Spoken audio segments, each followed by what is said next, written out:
নমস্কার। দীপাবলির শুভেচ্ছা এবং অভিনন্দন সমস্ত দর্শক মণ্ডলী, সমস্ত শিক্ষক মণ্ডলী, প্রাথমিক এবং আপার প্রাইমারি শিক্ষক গণ। সবাই আপনারা ভালো রয়েছেন এবং দীপাবলিতে প্রচুর আনন্দ করুন। কোনো চিন্তা করবেন না সমস্ত প্রাথমিক এবং আপার প্রাইমারি শিক্ষকগণ। আপনারা ইতিমধ্যেই হয়তো জেনে গেছেন যে এনসিটি পশ্চিমবঙ্গের শিক্ষকদের যে আবেদন, সে আবেদনটা খারিজ করেছে এবং টিচার এলিজিবিলিটি টেস্ট সংক্রান্ত কেসটাকে ক্লোজড করে দিয়েছে। এনসিটি জানিয়েছে যে কেস ক্লোজড, অর্থাৎ বিষয়টির সমাধান হয়ে গেছে, আর কোনো পরিবর্তন করবে না। 2017 সালে যে সংশোধন হয়েছিল তার পরিপ্রেক্ষিতে জাজমেন্ট এসছে, সেই জাজমেন্টের পক্ষে এনসিটি তারা কোনো হস্তক্ষেপ করবে না। তাহলে এখন কি হবে, শিক্ষকদের অবস্থা কি হবে?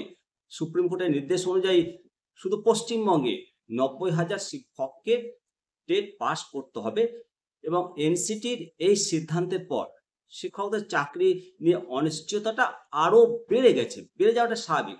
তবে বলবো যে কেউ চিন্তা করবেন না, দুশ্চিন্তা করবেন না।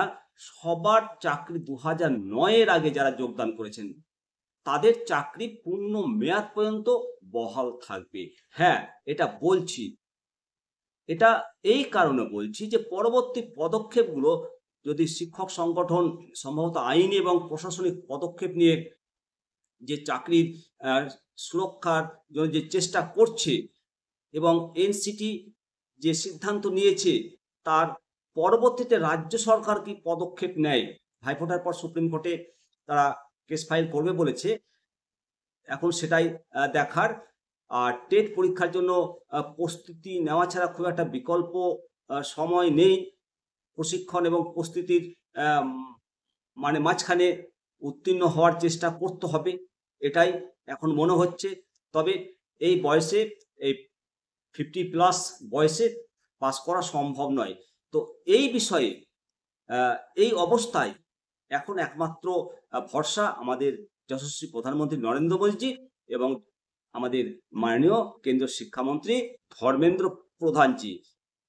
মাননীয় প্রধানমন্ত্রীজি এই বিষয়ে এখনো হস্তক্ষেপ করবেন কিনা এখনো কিন্তু স্পষ্ট নয়। তবে আমরা এর আগে রাজ্যের বিরোধী দলনেতা শুভেন্দু অধিকারীর মারফত ভারত সরকারের পক্ষ থেকে নিশ্চিত বলে উনি বক্তব্য পেশ করেছিলেন এবং পশ্চিমবঙ্গের শিক্ষকদেরকে আশ্বস্ত করেছিলেন যে চিন্তিত হবেন না, উদ্বিগ্ন হবেন না। বিহারে মাননীয় শিক্ষামন্ত্রী থাকাকালীন ওনার সঙ্গে কথা হয়েছেন এবং উনি এই সংক্রান্ত বিষয়ে যারা প্রভাবিত বরিষ্ঠ শিক্ষক তাদেরকে নিশ্চিত করেছেন যে তাদের চাকরি সুরক্ষা রাখার জন্য যাবতীয় পদক্ষেপ ভারত সরকার গ্রহণ করবে।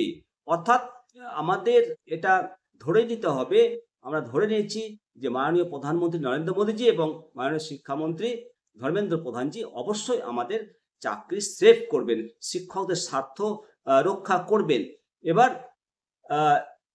যে মানে আইনি পদক্ষেপগুলো চলছে, রিভিউ পিটিশন, আইনি পদক্ষেপ, এগুলোতে একটা ভালো ফল উঠে আসার সম্ভাবনা রয়েছে এবং আমাদের প্রধানমন্ত্রী বা শিক্ষামন্ত্রী যদি রাজ্য সরকারের সঙ্গে এই বিষয়ে আলোচনা করে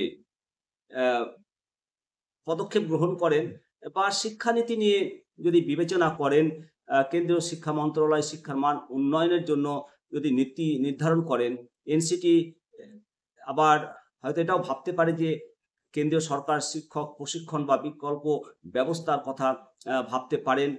তবে বর্তমান পরিস্থিতিতে এনসিটি জানাচ্ছে যে কেস ক্লোজড, অর্থাৎ বিষয়টি তারা আর বিবেচনা করবে না, আর কোনো আলোচনা হবে না। তো শিক্ষকদের এখন টেট পাস করাটা বাধ্যতামূলক হলেও অযথা চিন্তা করবেন না। আমাদের রাজ্য সরকার, শিক্ষা সংগঠন এবং প্রধানমন্ত্রী বা শিক্ষামন্ত্রীর কাছে যদি এই ব্যাপারটা যায়, নিশ্চয় চলে গেছে এবং আমি শুনেছি যে এই ব্যাপারে শ্বেতপত্র প্রকাশ করতে চলেছে সামনের শীতকালীন অধিবেশনে। অবশ্যই ব্যাপারটা পজিটিভভাবে বিবেচিত হবে এবং সমস্ত শিক্ষক মণ্ডলী যেনারা 2009 এর আগে আপনারা যোগদান করেছেন, ইন সার্ভিস রয়েছেন, আপনারা পূর্ণ মেয়াদ পর্যন্ত, অবসরের আগের দিন পর্যন্ত নিজের চাকরিতে বহাল থাকবেন, এই ভরসাটা রাখুন।